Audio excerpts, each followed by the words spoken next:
And then with the ROG handheld, people are really excited about it, and then some people are not excited about it because they don't want.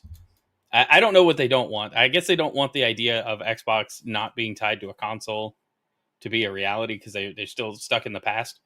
But this is really the way forward, right? Like, this is what we want. And so there's just been a lot of discourse around that. But I think the biggest thing is Microsoft's dedication to backwards compatibility. And AMD has even mentioned that in this new deal and this new design that they've mentioned. There's no details on that. Just there's next generation hardware coming, dedicated gaming hardware coming for Xbox. But we don't really know what that looks like yet. I feel like the one takeaway I got is just confirmation potentially of their next hardware device being this device that will play your Xbox games and your Steam games. Yep. And I'm curious, I'm curious what you guys think. PlayStation's obviously with AMD as well. With the PS5 Pro, they're getting rid of their custom PSSR AI equivalent and they're going to FSR for the future of that. I'm sure that means we'll see FSR on Xbox as well. I wonder what that means from, just the future of those platforms too. I mean, it just comparable performance more so than we've seen, even though they're pretty close already. Yeah, when everybody, it happened with the last gen when everybody switched to x86. The performance was really, really close, and now with the current generation PlayStation, Xbox, they're still very close.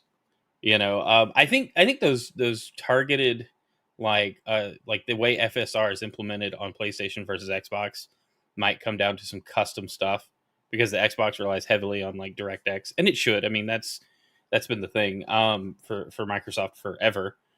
And so I think you'll see some of those like deeper integrations really be the differentiating points, but I don't think the average gamer is even going to notice half of this. Most people don't.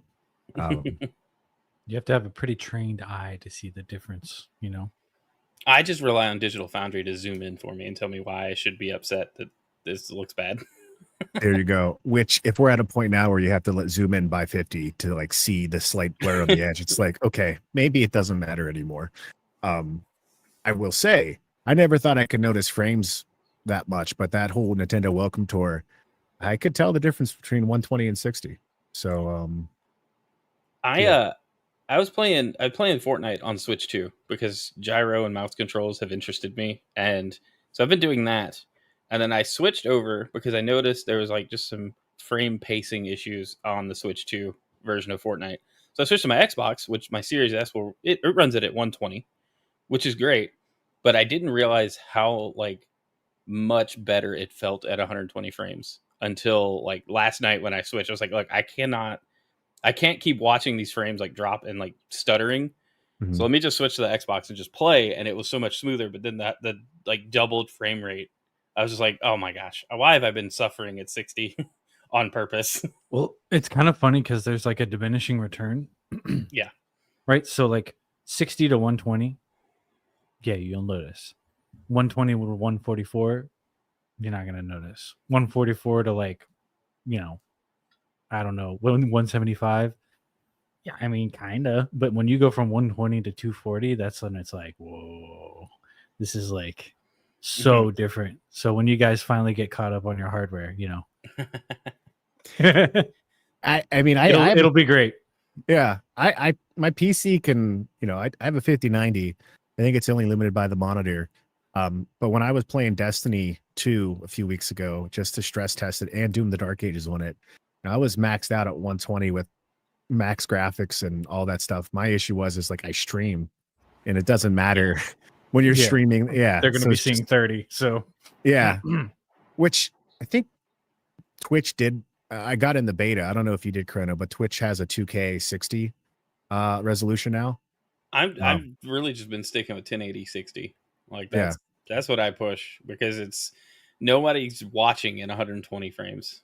The 120 hertz is purely for my benefit, but 30 on action games is rough. Like streaming, if you're streaming like Fortnite or even like Final Fantasy 16, it's very fast, surprisingly so.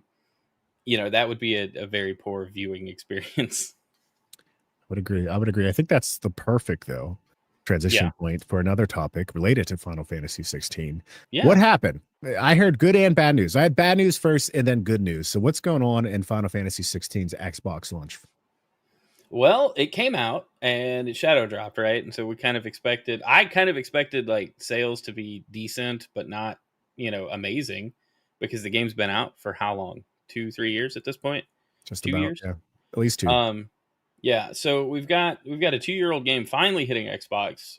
People that were waiting on that specifically were definitely going to buy it. Um, on the console, but apparently the initial reports were that the first like week it only sold 22,000 copies total, which I was like, that number is amazingly low, but Xbox sales, console sales themselves have been traditionally low throughout this generation.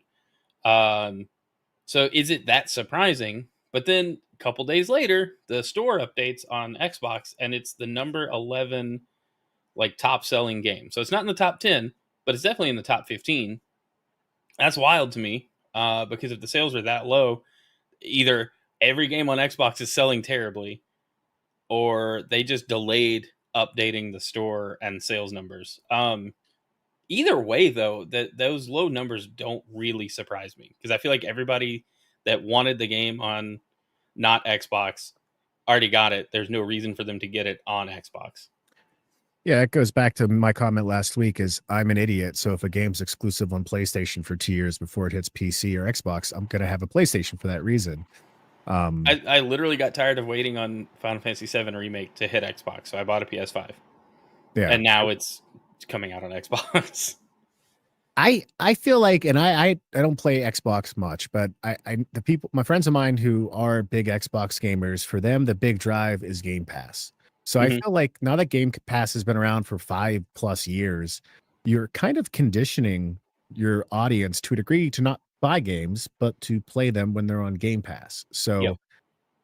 I would think that number might be higher, especially if it was global and it's at number 11. But I also want to be surprised if number 11 on PlayStation is significantly more sales than number 11 on Xbox, just based on install base and consumer behavior between the platforms. Yeah, this Square's, I don't remember exactly, but you guys might. Did Square kind of comment in the last year or so that they're moving away from platform exclusivity as much as they can? Yeah, that's something that was at the beginning of the year. Go ahead, Scrag. No, just saying. Yep, I was agreeing. But yeah, that was a big thing at the beginning of the year. They've noticed. I guess they've just noticed lower overall numbers when they do the exclusive and then a delayed release. Whereas if they made it available everywhere day one, then everyone excited about the game is just going to buy it on their favorite platform. Well, it And feels obviously, bad, right? Like if you're excited, oh, sorry.